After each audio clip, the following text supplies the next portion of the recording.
চাঁপাইনবাবগঞ্জে drain তৈরির জন্য সড়কের দুই পাশে ২৫০-র বেশি গাছ কেটেছে জেলা পরিষদ।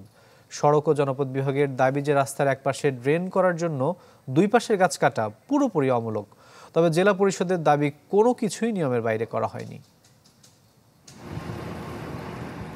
চাঁপাইনবাবগঞ্জে কেন্দুল থেকে আমনুরা জুট মিল পর্যন্ত ৩ কিলোমিটার সড়কে উন্নয়নের নামে গণহারে বৃক্ষনিধন।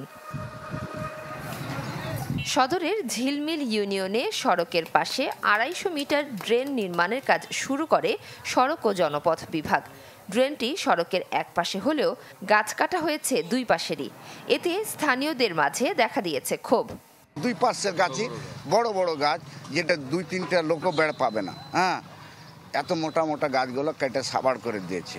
লাগবে ২০০-২৫০ ফিট, ২০০-২৫০ মিটার, কিন্তু কাটছে ২-৩ কিলো। এভাবে তো পরিবেশের ভারসাম্য নষ্ট করছে এবং বৃক্ষ নিধন করছে এরা। মরা গাছের নাম করে জিন্দা, সবই জিন্দা গাছ কাটা হয়েছে। এই গাছগুলা কাটা হলো কেন? তবে সড়ক ও জনপথ বিভাগের দাবি গাছগুলো কেটেছে জেলা পরিষদ। ৪-৫টা গাছ ছিল, যেটা অপসারণের জন্য আমরা মৌখিকভাবে জেলা পরিষদকে অবহিত করেছিলাম।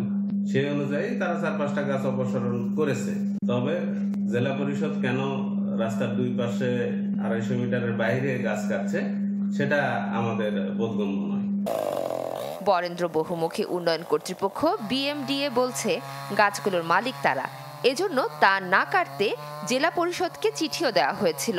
এই গাছ নিলামের বিষয়ে আমরা কিছু জানি না। জানার পর আমরা জেলা পরিষদকে 2টি চিঠি দিয়েছি যেন বরেন্দ্র কর্তৃপক্ষ রোপিত গাছ তারা যেন না কাটে, এবং যেহেতু বর্তমানে তীব্র তাপদাহ চলছে, এই অবস্থায় গাছ কাটা সমীচীন হবে না। এই মর্মে আমাদের সাথে আমার একাধিকবার আলোচনাও হয়েছে। যদিও জেলা পরিষদের দাবি নিয়মের বাইরে কিছুই করেননি তারা। ইতিমধ্যেই BMDA আমাদের রাস্তার গাছ কেটে নিয়েছে, তারা বিক্রি করেছে। আমরা 2বার চিঠি দেওয়ার পরও কোনো রেসপন্স করেনি। তারা যদি বলে থাকে তা আমরা তো বলতে পারি। আমি তো বলছি না যে আমি তাদের গাছ নাই, তো আমি চাচ্ছি যে উপযুক্ত প্রমাণের ভিত্তিতে আমি সমাধান করার জন্য। জেলা পরিষদ জানায় ২৫০-র বেশি গাছ কেটে দরপত্রের মাধ্যমে ৩২ লাখ টাকায় বিক্রি করেছে তারা। Desk report, channel 24।